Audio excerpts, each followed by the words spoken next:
दोस्तों नमस्कार, स्वागत है आपके टर्निंग पॉइंट में। और जैसे कि मौसम में जैसे जैसे ठंडी बढ़ने जा रही है तो रात में कहानी सुनने का जो मजा होता है उसका अलग ही होता है।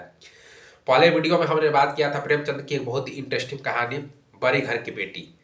आज हम लोग दूसरा कहानी पढ़ेंगे सदगति के बारे में। बहुत ही इंटरेस्टिंग ये कहानी है, इसको भी ध्यान से सुनने की कोशिश कीजिएगा। और ये सदगति जो कहानी है, इस पर सत्यजीत रे ने, जो प्रोमिएंट एक लेजेंडरी भारत के डायरेक्टर थे, फिल्म डायरेक्टर, उन्होंने फिल्म भी बनाया है। तो प्रेमचंद की जो ये कहानी है सदगति, उस पर एक शॉर्ट फिल्म कह सकते हैं, 40-45 मिनट की ये फिल्म है, इसी कहानी पर बनी हुई है, इसी पूरा थीम यही है। तो सत्यजीत रे ने इस पर बनाया हुआ है। और प्रेमचंद की एक और कहानी है शतरंज के खिलाड़ी, इसके बारे में भी हम कभी बात करेंगे। उस पर भी सत्यजीत रे ने फिल्म बनाई है। जो ये फिल्म है वो 2 घंटे की है, शतरंज के खिलाड़ी।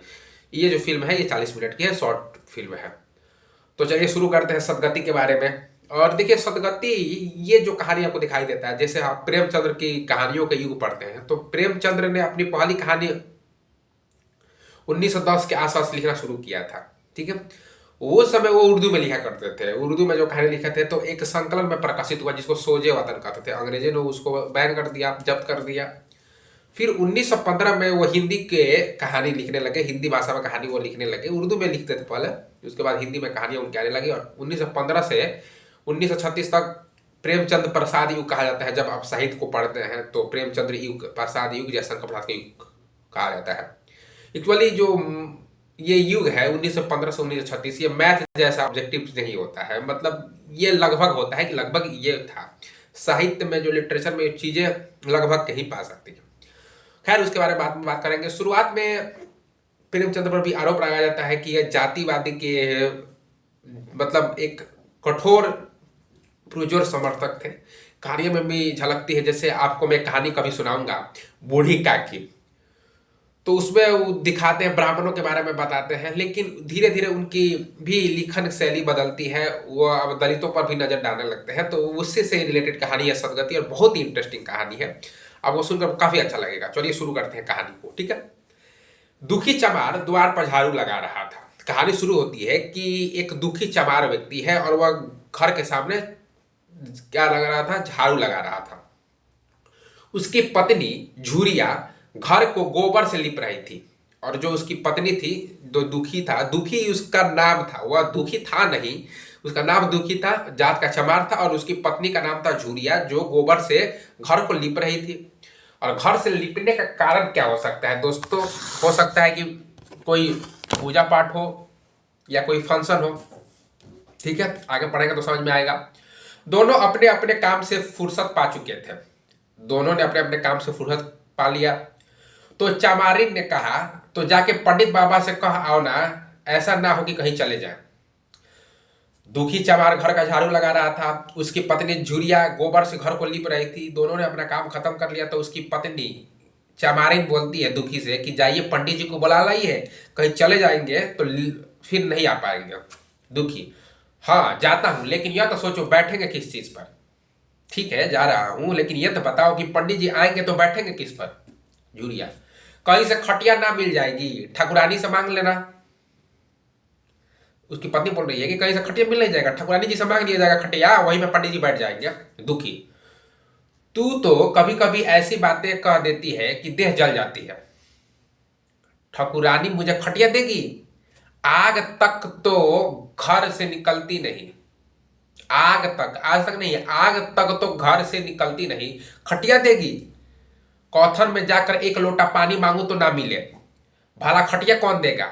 हमारे उपले सेठ भूसा लकड़ी थोड़े ही है कि जो चाहे उठा ले जाए। लो अपने खोटली धोकर रख दो, गर्मी का तो दिन है, उनके आते आते सूख जाएंगी। ठीक है। फिर उसकी पत्नी बोलती है, चमारी झुरिया जिसका नाम है, वह हमारी खोटली पर बैठेंगे? देखते नहीं कितना निर्म धर्म से रहते हैं, वो हमारे खोटली में बैठेंगे? बोल रहे हैं कि वो हमारे खोटली में बैठेंगे, खोटोली। कितना पंडित जी नरम से नर्मल नेम ढेम से रहते हैं। प्रेमचंद भाषा का कुछ ज्यादा ही जटिलता का प्रयोग करते हैं, पारंपरिक पाठकों के लिए समस्या आ सकता है। दुखी ने जरा चिंतित होकर कहा, हाँ यह बात तो है, महुआ के पत्ते तोड़कर एक पत्र बना लो तो ठीक हो जाए। पत्तल में बड़े बड़े आदमी खाते हैं। वह पवित्र है, ला तो डंडा पत्ते तोड़ लो। ठीक है, उसी में बैठ जाएगा, कोई दिक्कत नहीं है। महुआ का पत्ता तोड़ लेते हैं, पत्तल डाल देंगे, उसी में खा लेंगे। उसमें तो बड़े बड़े लोग भी खाते हैं पत्तल में। केले के पत्ते में तो बड़े लोग भी खाते हैं, पंडित जो भी लोग भी खा लेते हैं, इसमें कोई बड़ी बात नहीं। हम लोग खुद देखा है, हम लोग खूब केले के पत्ते पर खाना भी खाया हुआ है। दुखी दुखी चमार, झुरिया का पत्ती, कहीं ऐसा गजब ना करना, नहीं तो सीधे भी जाए और थाली भी फूटे। बाबा थाली उठाकर पटक देंगे। उनको बड़ी जल्दी विरोध चढ़ जाता है। क्रोध में पंडिताइन तक को छोड़ते नहीं। लड़के को ऐसा पीटा कि आज तक टूटा हाथ लिया फिरता है। पत्तल में सीधा भी देना, हाँ, मुदा तो छूना मत। चूरी, गोड़ की लकड़ी को लेकर शाह की दुकान से सब चीजें ले आना। ठीक है, सीधा भरपूर हो। सेर भर आटा, आधा सेर चावल, पाव भर दाल, आधा पाव घी, नून नून नून नमक, हम लोग नून बोलते हैं ना अपने देहाती भाषा में, वो नून शब्द उपयोग कर रहे हैं, नमक नहीं। देहाती पंच लगता है इनके कहानियों में, ग्रामीण पृष्ठभूमि पर इनकी कहानियां आएगी। जैसे आप इनकी कहानी गिला पढ़िएगा तो वो जैसे नए कहानी के दौर में चले जाते हैं। जब आप हिंदी लिटरेचर पढ़ते हैं तो आफ्टर द जयशंकर प्रसाद प्रेमचंद के बाद जो कहानियां आई आफ्टर इंडिपेंडेंस, जिसको नए कहानी कहा जाता है, नए कहानी के दौर आते हैं, उसमें शहर का जिक्र होता है, लड़कियां काम करने लगती हैं। प्रेमचंद की कहानी में उस तरह दिखाया जाता है, वो ग्रामीण पृष्ठभूमि है। लेकिन प्रेमचंद की कहानी एक गिला, तो उसमें थोड़ा सा नई कहानी की झलक मिलती है। मैं फिर बताता हूँ, जब मैं नई कहानी बोलूंगा तो समझिएगा कि प्रेमचंद्र जयशंकर प्रसाद की बात की कहानियां को ही नई कहानियां कहा जाता है। ठीक है, ठीक है। तो बोल रहा है कि सेर भर आटा ले लेना, आधा सेर चावल ले लेना, पाव भर दाल ले लेना और आधा पाव घी, नून नून नून और हल्दी, और पत्तल में एक किनारे 4 आने पैसे रख देना। गोड़ कि लकड़ी ना मिले तो भुर्जन के हाथ पैर जोड़ कर ले जाना, तो कुछ मत छूना, नहीं गजब हो जाएगा। अनटचेबिलिटी कितना जबरदस्त लिख रहे हैं प्रेमचंद। इन बातों को ताकीद करके दुखी ने लकड़ी उठाई और घास का एक एक सा गट्ठा लेकर पंडित जी के अर्ज करने चला। अब ये जो दुखी चमार था वो बोला कि पंडित जी के पास तो जा रहा हूं, मैं तो चमार हूं, मैं दूंगा क्या, मैं तो अछूत आदमी हूं। समाज में तो ऐसी भावनाएं बनी हुई है ना कि जो दलित होते हैं, चमार लोग होते हैं, वो अछूत होते हैं। तो पंडित जी मेरा चीज लेंगे क्या, लेकिन पंडित जी दलितों का जो दान दक्षिणा वो ले लेंगे। अच्छी बात है भाई।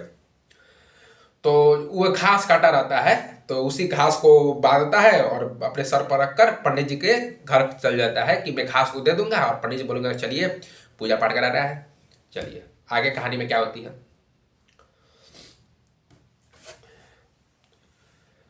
उसे खाली देखकर तो बाबा दूर से ही दुत्कारते। पंडित घासीराम ईश्वर के परम भक्त थे। अब जो दुखी चमार था, जिस पंडित के पास जा रहा था, उस पंडित का नाम था घासीराम पंडित। ठीक है, घासीराम ईश्वर के परम भक्त थे। नींद खुलते ही ईशोपासना में लग जाते। जैसे ही उनकी नींद, अब उनके बारे में प्रेमचंद लिख रहे हैं कि जो पंडित है घासीराम, जिसके द्वार पर जा रहा है दुखी चमार, वह एकदम प्रकांड भक्त है भगवान के। जैसे ही आँख खुलती है तो पूजा पाठ में लग जाते हैं। मुंह हाथ धोते, 8 बजते तब असली पूजा शुरू होती। उसका पहला भाग भंग की तैयारी थी। उसके बाद आधा घंटे तक चंदन लगड़ते, फिर आईने के सामने एक तिनके से माथे पर तिलक लगाते। चंदन की 2 रेखाओं के बीच में लाल लोड़ी की बिंदी होती थी, फिर छाती पर बाहों पर चंदन की गोल गोल मुद्रिकाएं बनते। फिर ठाकुर जी की मूर्ति निकाल कर उसे नहलाते, चंदन लगाते, फूल चढ़ाते, आरती करते, घंटी बजाते। 10 बजते बजते वो पूजन से उठते और भंग छान कर बाहर आते। तब तक 2-4 जजमान द्वार पर आ जाते। इस उपासना का तत्काल फल मिल जाता। वही उनकी खेती थी। आज वह पूजन गृह से निकले थे तो देख दुखी चमार घास का एक गट्ठा लिए बैठा है। दुखी उन्हें देखते ही उठ खड़ा हुआ और उन्हें साष्टांग दंडवत कर हाथ बांधकर खड़ा हो गया। यह तेजस्वी मूर्ति देखकर उसका हृदय, जब दुखी चमार उनके द्वार पर जाता है तो पंडित जी पूजा करने में लगे हुए, मैंने बताया ना कैसे पूजा करना है। उसके बाद जब देखता है पंडित जी आ रहे हैं तो दम दंडवत, साक्षात दंडवत पंडित जी को प्रणाम करता है दुखी चमार। श्रद्धा से परिपूर्ण हो गए। कितनी दिव्य मूर्ति थी। छोटा सा गोल मटोल आदमी, चिकना सिर, फूले गाल, ब्रह्म तेज से प्रदीप्त आंखें, रोली और चंदन देवताओं की प्रतिभा प्रदान कर रही थी। दुखी को देखकर श्रीमुख से बोले, आज कैसे चला रे दुखिया। दुखी, ने सिर झुका के कहा, बेटिया की सगाई कर रहा हूं महाराज, कुछ सहित सुगुन विचारना है, कब मर्जी होगी। समझ गए किस लिए गया है चमार, दुखी चमार पंडित जी के पास, अपनी बेटी की सगाई कर रहा है, तो उस सगाई के लिए उसको दिन तय करना है। गन्ना गन्ना मन्ना जो हमारे यहाँ जब शादी होती है तो लड़की या लड़के को बनाया जाता है, तो शायद वो कराना होगा। ठीक है, आप घरों में देखे होंगे गन्ना मन्ना, गगना मन्ना क्या बोलते हैं उसको, वो चीजें होती है। मैं थोड़ा सा उसका वर्ड को सही उच्चारण नहीं कर पा रहा हूँ। गन्ना मन्ना शायद उसको कहा जाता है कि क्या चीज लड़का लड़की में मिल रहा है, राशि कुंडली क्या क्या चीजें होती है। उस पर मेरा अंधविश्वास नहीं है, मैं विश्वास करता हूँ। लेकिन ठीक है, भगवान से अगर भगवान ने सबको बना के भेजा है तो बीच में बिचौलिया मीडिएटर की क्या भूमिका होती है। फिर भी जो परंपरा है उसको तो चलने वैसे ही चल दिया आता है। ठीक है, कोई बात नहीं। हाँ, तो बोलता है कि सरकार बिटिया की सगाई कर रहा हूँ, सही सुगुन विचारना है, कब मर्जी होगी, मतलब कब टाइम होगी चलने के लिए। घासी घासी मतलब वो घासीराम पंडित, जब मैं घासी बोलूंगा तो वो घासीराम पंडित की मैं बात कर रहा हूँ। आज मुझे छुट्टी नहीं है, हाँ 7 तक आ जाऊंगा। आज तो मुझे छुट्टी नहीं है, बहुत सारे काम है, हो गएगा तो शाम को देखूंगा, आ सकता हूँ। दुखी, नहीं महाराज जल्दी मर्जी हो जाए, सब सामान ठीक कर आया हूँ, या घास कहाँ रख दूँ। बोल रहा है कि नहीं महाराज, सब सामान मैंने इंतजाम कर दिया है, और ये जो मैंने घास आपके लिए लाया है इसको मैं कहाँ रख दूँ। घासी पंडित जी, चलो मैं घासी की जगह पंडित जी ही बोलूंगा। इसे गाय के सामने डाल दे और जरा झाड़ू लेकर द्वार तो साफ कर दे। एक काम कर कि पहले ये जो तुमने लाया है अपना क्या बोलते हैं इसको, घास, इसको गाय के सामने डाल दे और झाड़ू उठा और ये पूरा लेकर साफ कर, जरा झाड़ू लेकर द्वार तो साफ कर दे। यह बैठक भी कई दिनों से लिपी नहीं है गई है, उसे भी गोबर से लिप दे। तब तक मैं भोजन कर लूं, फिर जरा आराम करके चलूंगा। हाँ, यह लकड़ी भी चीर देना, खलिहार में 4 खासी भूसा पड़ा है, उसे भी उठा लाना और भूसौली में रख देना। देखिए, पंडित जी के पास दुखी चमार गया, बोला कि मैं अपनी बेटी का दिन शादी की सगाई कर रहा हूं, उसके लिए दिन उन रखना है, तो आप चलिए मेरे साथ। पंडित जी बोल रहे हैं कि अभी मेरे पास टाइम नहीं है, शाम हो सकेगा तो आऊंगा। वो बोलता है कि मैंने आपके लिए घास लाया है, तो बोला कि गाय की ओर डाल दे। अब पंडित जी बोल रहे हैं कि काम कर, झाड़ू उठा, द्वार गंदा हुआ उसको साफ कर दे। और साथ ही साथ यहाँ पर लिख रहे हैं कि जोर से भूख लगी है, क्या फिर आराम करके चलूंगा, हाँ लकड़ी चीर देना, कल यहाँ में 4 घासी भूसा पड़ी है, देखो। और ये जो बैठक है जहाँ लोग बैठते हैं उसको गोबर से लीप देना, झाड़ू लगा देना, फिर उसको गोबर से लीप देना, और उसके बाद मैं भोजन कर लूंगा, फिर आराम करूंगा। और ये जो लकड़ी रखा है इसको फिर लकड़ी चीर देना, और खलिहान में 4 खास भूसा पड़ा है, उसे भी उठा लाना, भूसौली में रख देना।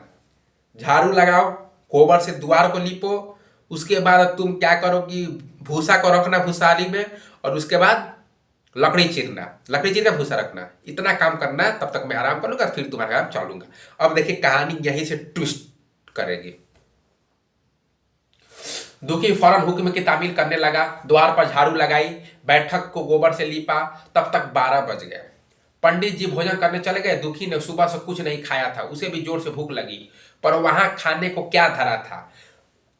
घर यहां से मील भर था, वहां खाने चला गया, वहां खाने चला जा तो पंडित जी बिगड़ जाए।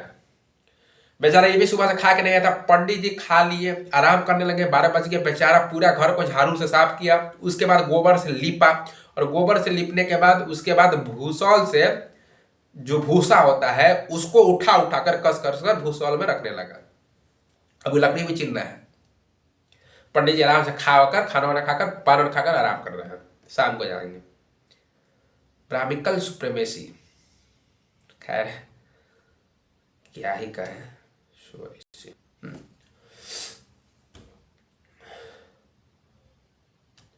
कहाँ थे हम लोग? हाँ, डायरेक्ट काम करने लगा। खाने को क्या धरा था, घर यहां से मील भर था, वहां खाने चला जाए तो पंडित जी बिगड़ जाए। बेचारे ने भूख दबाई और लकड़ी फाड़ने लगा। लकड़ी की मोटी सी गांठ थी जिस पर पहले कितने ही भक्तों ने अपना जोर आजमा लिया था। वह उसी दम खम के साथ लोहे से लोहे होने के लिए तैयार थी। दुखी घास छिलकर बाजार ले जाता था, लकड़ी चीरने का उसे अभ्यास न था। घास उसके खुरपे के समान सिर झुका देती थी।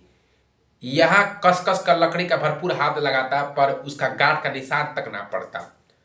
कुल्हाड़ी उचट जाती, पसीने से तरता था, हांफता था, थक कर बैठ जाता था, फिर उठता था। हाथ उठाए न उठते थे, पांव कांप रहे थे, कमर ने सीधे होती थी, आग तले अंधेरा हो रहा था, सिर में चक्कर आ रहे थे, तितलियां उड़ रही थी, फिर भी अपना काम किया जाता था। अगर एक चिलम तंबाकू पीने को मिल जाता तो शायद कुछ ताकत आती। बताइए, जो इंसान सिर्फ जिंदगी में घास काटा है उसको लकड़ी काटे निकल दे दिया है, वो इंसान बेचारा सुबह से खाया नहीं है। पंडित जी को जाना चाहिए उसके घर, बेचारा सारा सामान का इंतजाम कर दूंगा, तो पंडित जी खाने खाने चले गए, बोल दिया कि घर को साफ करो, फिर गोबर से लीपो, फिर भूसा भूसौल में रखो, उसके बाद लकड़ी चीरो। और वो लकड़ी इतने कठोर कि जिस पर कुल्हाड़ी चलाता तो कुल्हाड़ी छटक जाती थी। फिर सोचता है कि कुछ चिलम मिल जाता तो ताकत है। सर चिलम कहाँ से मिलेगी, और चिलम मिल भी जाएगी सर तो उसका आग कहां से आएगा? आएगा कहानी में, सुनते रहिए ना। उसने सोचा यहां चिलम और तंबाकू कहां मिलेंगे, बहानों का पूरा है। थोड़ी सी बहाना, लोग हम चीज नीच जात की तरह तंबाकू थोड़ी ही पीते हैं। सहसा उसे याद आया कि गांव में एक गोड़ भी रहता है, उसके यहां जरूर चिलम तमुक होगी। तुरंत उसके घर दौड़ा। खैर मेहनत सुफाई हुई, उसने तंबाकू भी खा दी और चिलम भी दे दी, पर आग नहीं थी। ठीक है, उसको कहीं तंबाकू मिल गया, चिलम मिल गया, और तंबाकू चिमक मिल गया तो अब वो उसके लिए तो अब आग चाहिए ना। जब तंबाकू पी लिएगा, चिलम जो होती है तो उसके लिए आग होता है, आग मिले क्या है, तो वही पंडित जी के घर जाएगा। थोड़ा सा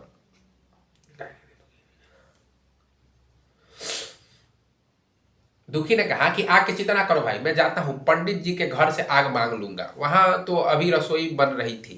यह कहते हुए वह दोनों चीजें लेकर चला आया। पंडित जी के घर में बैराट के द्वार पर खड़ा होकर बोला, मालिक, रच्ची का आग मिल जाए तो चिलम पी ले। पंडित जी भोजन कर रहे थे। पंडिताई ने पूछा, यह कौन आदमी आग मांग रहा है? पंडित, अरे वही ससुरा दुखिया चमार है। प्रेमचंद की भाषा देखिए सर, कितना वास्तविकता झलक रहा है शब्दों में। अरे वही ससुरा दुखिया चमार है, कहाँ है? थोड़ी सी लकड़ी चीर दी, आग तो है, दे दो।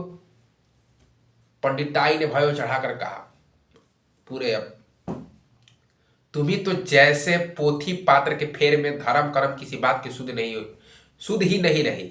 चमार हो, धूपी हो, पासी हो, मुंह उठाए घर में चले आए। हिंदुओं का घर ना हुआ, कोई सराय हुई। कह दो दाढ़ी जार से चला जाए, नहीं तो इसे लुआठे से मुंह सुलझा दूंगी, आग मांगने चले हैं। पंडित जी ने उसे समझाकर कहा, भीतर आ गया तो क्या हुआ, तुम्हारी कोई चीज तो नहीं छुई, धरती पवित्र है, जरा सी आग दे क्यों नहीं देती?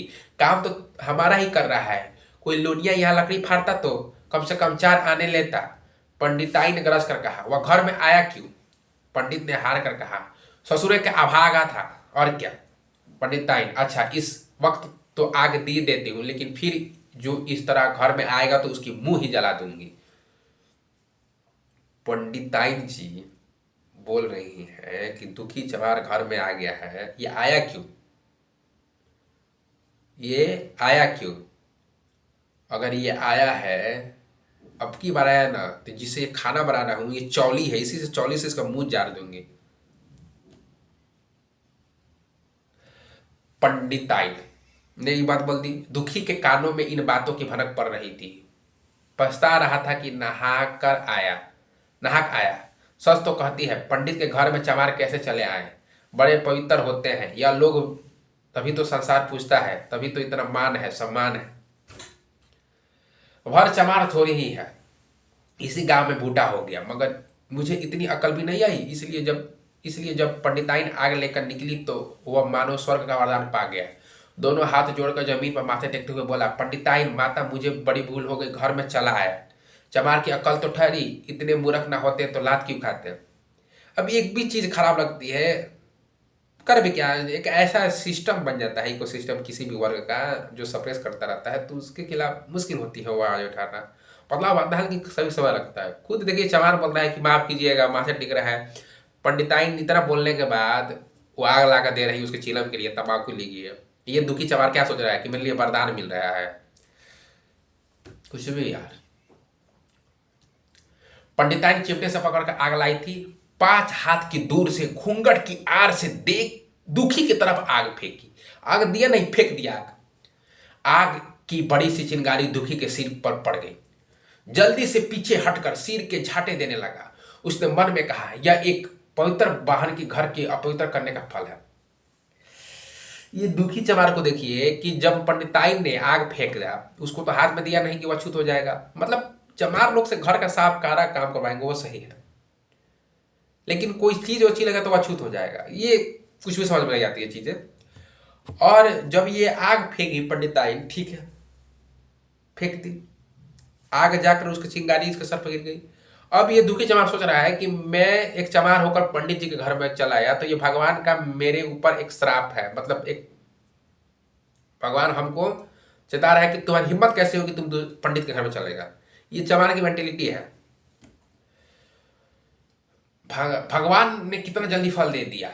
इसी से तो संसार पंडितों से डरता है। सबके रुपए मारे जाते हैं।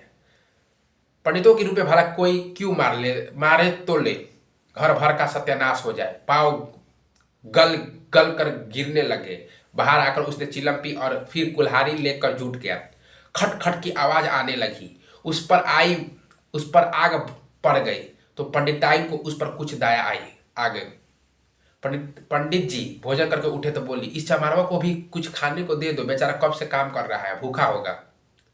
पंडित जी ने इस प्रस्ताव को व्यवहारिक क्षेत्र से दूर समझकर पूछा, रोटियां है? व्यवहारिक क्षेत्रों से दूर समझकर पूछा, रोटियां है? पंडिताई, 2-4 बच जाएंगी। 2-4 रोटियां में क्या होगा, चमार है, कम से कम शेर भर चढ़ जाएगा। पंडिताई कान पर हाथ रख कर बोली, अरे बाप रे, शेर भर तो रहने दो। पंडित जी ने अब शेर बनकर कहा, कुछ भूसी चाकर हो तो आटे मिलाकर 2 ठो लिट्टी ठोक दो, साले के पेट भर जाएगी। पतली रोटियां से इन नीचों का पेट नहीं भरता, इन्हें तो ज्वार का लिट्ठा चाहिए। अब जाने दो, धूप में कौन मरे। अब यहां से पूरा मैं आपको कहानी एक बार फिर से सुना देता हूं। यहां से होता क्या है कि ये दुखी चमार बेचारा चिलम पीकर उसको थोड़ा ताकत आती है, लकड़ी चीरने लगता है। लकड़ी जब चीरने लगता है तो उसके बाद ये थोड़ा आराम करता है। पंडित जी थोड़ा एक नींद मार लेते हैं, फिर आकर देखते हैं कि दुखी चमार आराम कर रहा है तो बोलते हैं, अरे दुखिया, तू अभी तक आराम कर रहा है रे, लकड़ी चीरा नहीं, उठ चल।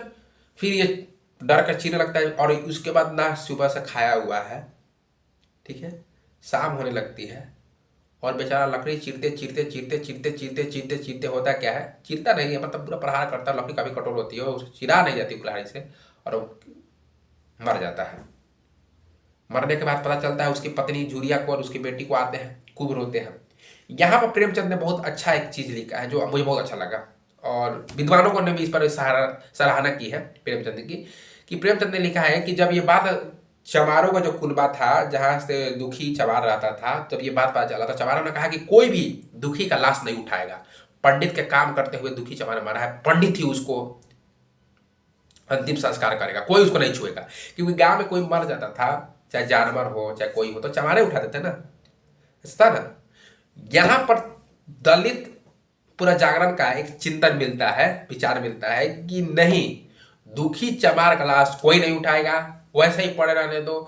पंडित के कारण मरा है, पंडित ही जाने। पंडित बेचारा टेंशन में रहता है और टेंशन में रहते रहते सोचता है कि अब क्या करें भाई, किसी को पता चल जाए। खुद पंडित लोग आगे बोलते हैं कि आपके द्वार पर मर गया दुखी चमार, उसको हटाइए, हम लोग कुआं में कैसे जाएंगे पानी लाने। अब पंडित जी टेंशन में, पंडिताइन और टेंशन में, ये सोचती है कि बेचारा मर कैसे गया। वो बोलता है कि मैंने तो कहा लकड़ी छीनने को कहा था, तो पंडिताइन बोलती है कि लकड़ी छीनने के क्यों बोला तुम उसको, तो बोलता मुझे क्या पता कि मर ही जाएगा। अब पंडित जी क्या करते हैं कि चमारों ने उसका विरोध किया कि हम लाश नहीं उठाएंगे। पहले तो पंडित जी जाते हैं, घासीराम पंडित जी जाते हैं चमारों के कुनबा में, बोलते हैं कि चमार दुखी चमार मर गया, उसका लाश उठा लो, लेकिन कोई नहीं मानता है, कोई नहीं उठाता है। अब पंडित जी क्या करते हैं कि एक रसरी लाते हैं, बड़ा रसरी, बारिश होता रहता है, और दुखी चमार के पैर में लपेट देते हैं और रसरी पकड़कर खींचते हैं और दुखी चमार का लाश धीरे धीरे धीरे धीरे धीरे धीरे ले जाते हैं और दूर ले जाकर कहीं छोड़ देता है। फिर वापस आता है, गंगा जल लेता है, पूरा घर में छिड़कता है, लकड़ी पर छिड़कता है, कुल्हाड़ी पर छिड़कता है, साफ सुथरा कर देता है और यहीं से कहानी समाप्त हो जाती है। अब जो नया पाठक वर्ग होगा वो सोचता है दोस्तों कि ये जो प्रेमचंद्र थे, ये मतलब उसको एक समाप्ति चाहिए कि इसके बाद हुआ क्या, बस कहानी यहीं पर है। दुखी चमार मर जाता है, उसको लाश को कोई नहीं उठाता है, पंडित जी को उठाना पड़ता है। पंडित जी उठाने कैसे हैं? रस्सी लाकर उसके पैर में रस्सी डालते हैं, दूर से फेंक कर, और कैसे ही रस्सी उसके पैर में चल जाता है और रस्सी पकड़ते हैं, खींचते हैं और लाश धीरे धीरे खींचकर को छोड़ देते हैं, हट जाता है वहां से। गंगा जल ले जाकर जहां जहां लाश था उसको गंगा जल छिड़कते, पूरा घर में गंगा जल से पूजा पाठ को भयंकर कराते हैं और कहानी समाप्त होता है। ये क्या दिखा रहा है? ये दिखा रहा है कि कैसे ब्राह्मिकल सुप्रीमेसी समाज में दलितों को सप्रेशन कर रहा है, अनटचेबिलिटी, अस्पृश्यता का खेल कितना चरम पर चला गया है। आई होप आपको ये कहानी समझ में आई होगी। कहानी का नाम था सदगति। अगर इस कहानी को आपको अच्छा समझना है तो मैं आपको लिंक में दे रहा हूँ नीचे डिस्क्रिप्शन में, सत्यजीत रे ने इस पर फिल्म बनाई है, उस फिल्म को जाकर आप देख लीजिएगा, ये पूरी कहानी आपको समझ में आ जाएगी। आई होप आपको अच्छा लगा होगा। मिलेंगे एक और कहानी के साथ या किसी और टॉपिक के साथ। धन्यवाद।